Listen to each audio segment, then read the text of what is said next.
This one's going to be different. This one's going to be difficult because I'm talking about the difference between poverty and culture.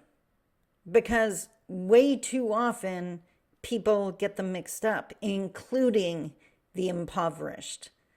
I'm going to take my best shot at explaining the difference to you. So let's talk about it.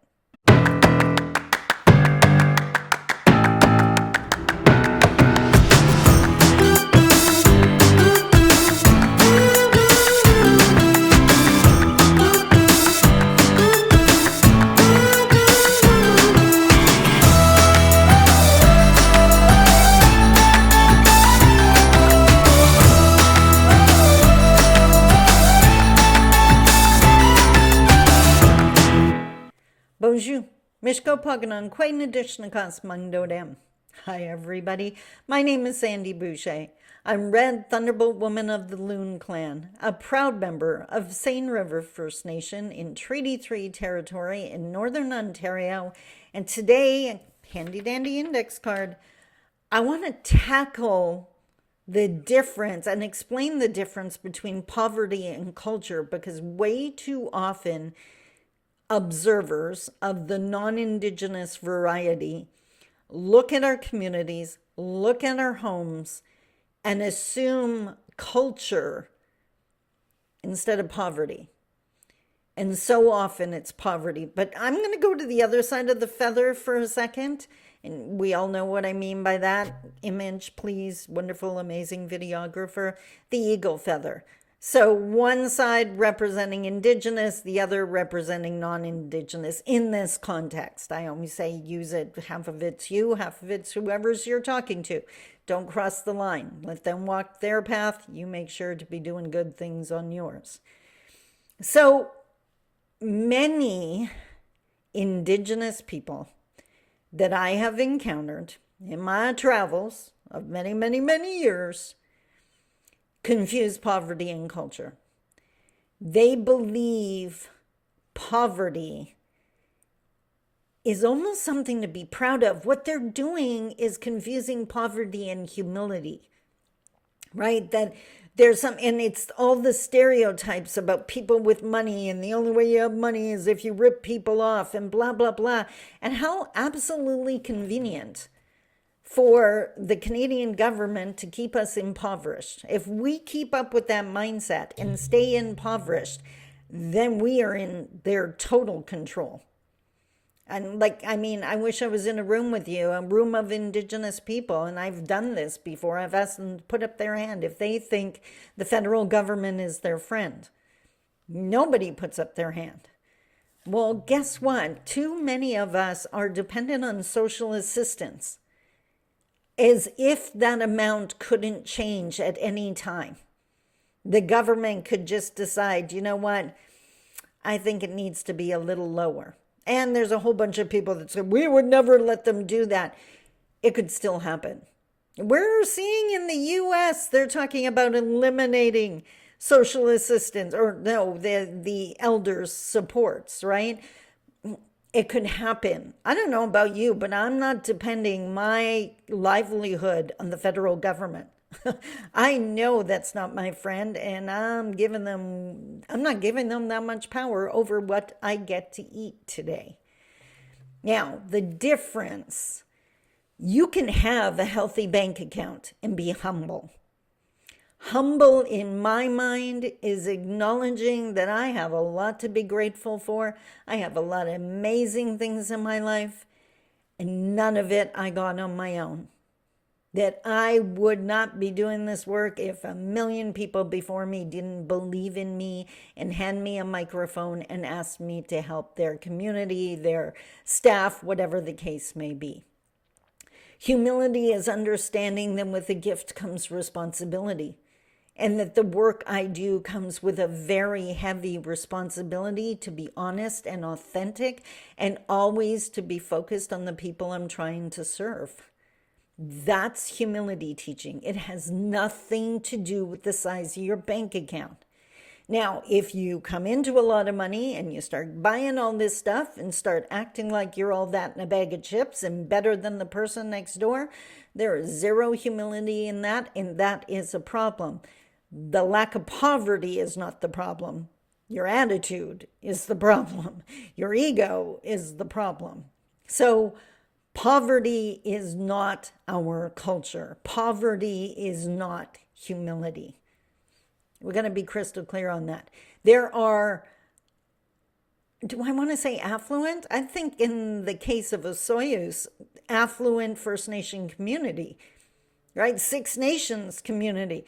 Do they still have problems? Absolutely. Are there people in that community that are impoverished? Absolutely, like any other community. There's nothing wrong with having money. And actually, yes, you can make money without ripping people off. In fact, that's why I started my own business, to prove you can be Indigenous and successful, to be Anishinaabe and successful. So, poverty, humility, culture, different. Poverty is not our culture. Poverty is not humility.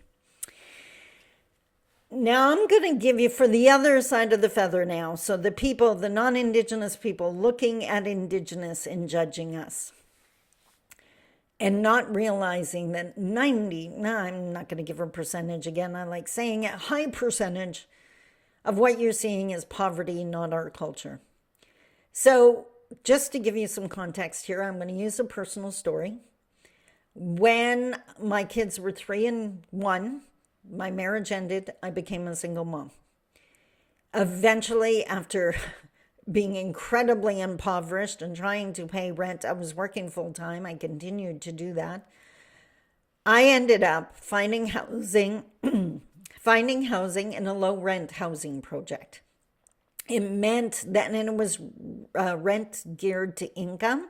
So it was based on my income, but it also meant that I could buy crazy things like food. So, but it was tight. Kids are expensive. And I had a 2-story townhouse. There was the 3 bedrooms upstairs for me and my kids, and the main floor was the living room and the kitchen and a basement with the laundry room. So it was half of a duplex, or a side-by-side, or whatever you call them in your area. I can remember that in the summer, there was no air conditioning. That would be a luxury.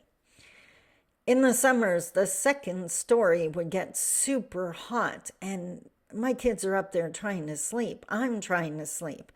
They need to go to school and be able to function and learn. I need to be able to get them to school and get to work and function and learn. A good night's sleep was imperative. We were not going to be able to do this without it. So I did the ever popular trick of putting tinfoil in my windows to reflect the sun back out, to try to make it a little bit cooler. All well and good. But years later, long after my kids were older and I had long moved out of that, I was on social media one day and I saw a comment, didn't hear it, read it, saw a comment about those Indigenous people, pretty sure they didn't say Indigenous, and how, we do ugly things. We hang towels in our windows and we put tinfoil, like we don't realize how ugly that is. Did I comment? Of course I commented. Give me a break. Of course I did. And I pointed out, for the record, realize how ugly it looks. Absolutely. But buying curtains is a luxury we just couldn't afford. Right? If someone's not using that towel, it comes in handy. And if tinfoil means my kids get to sleep tonight so that they're not going to be grumpy and a pain in the butt to their classrooms and teacher tomorrow, and I get to go and earn another day's living to try to feed them, then you can deal with my windows looking ugly.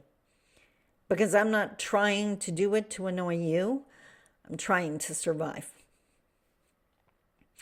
That's poverty, not culture. Another one that bit me in the butt while I was there was a little piece of lawn, the width of the house and extended out maybe 12 feet. in a little backyard that no one cared about because the kids ran back there. They destroyed the grass, so that was fine. But we were expected to keep the lawn in front of our townhouses mowed. I don't even know what a lawnmower costs nowadays. I don't think I want to know. But back then, to get a lawnmower would probably cost you about $400. Not any money that I had. But my neighbor, who was a total complete sweetheart, owned a lawnmower. Electric lawnmower. So it wasn't going to cost her anything. I would plug it into my outdoor outlet when I used it. And she was nice enough to let me use it anytime I needed to cut that front piece. Now, here's the funny part. The cord was only so long. So in the farthest away corner, and it was actually the corner right by the house, there was this triangle piece of lawn that I couldn't reach. So it just grew. We started joking around that was sacred grass. So you couldn't cut it, right? You got to joke. You got to joke about this. Well, as it turns out, I ended up getting a fine from the city. And the fine, I knew this was going to happen. And it was because I wasn't mowing the entire lawn. And I actually called the city and explained to them, you know what? A lawnmower costs $400 and your fine is $80. It's cheaper to pay the fine. I'm doing the best I can. Didn't argue it, paid it. I didn't do what I was supposed to do. I didn't mow the entire lawn. But that's poverty, not culture.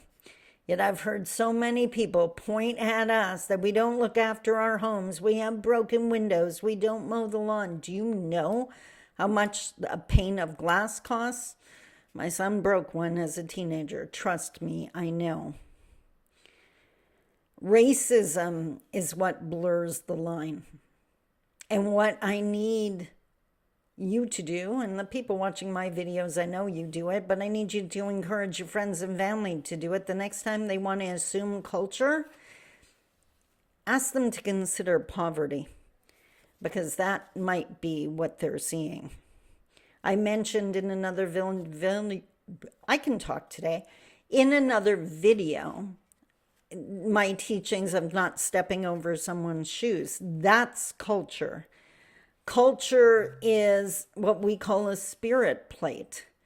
So when we're having a gathering and a feast, we take a little bit of every single food and put it on a separate plate. And after the event, that food is taken out and put in the bush. That's for Creator. That's for our ancestors, all the people whose spirits we hoped joined us at the gathering. We want to feed them. And feasting is another thing with our sacred items. It's a ceremony. Some people perform it minimum once a year, often, probably most often twice a year. Some people do it every season. It is how we take care of our sacred items. Not something I'm going to share publicly, because that's the kind of teachings you learn when you're gifted sacred items. So all I'm asking is, in the future, don't just assume because it's different and something you would never do that it's our culture. Maybe it's got everything to do with economics and not whether we're Indigenous. Food for thought. Until tomorrow, I love you. Take care. Bye-bye.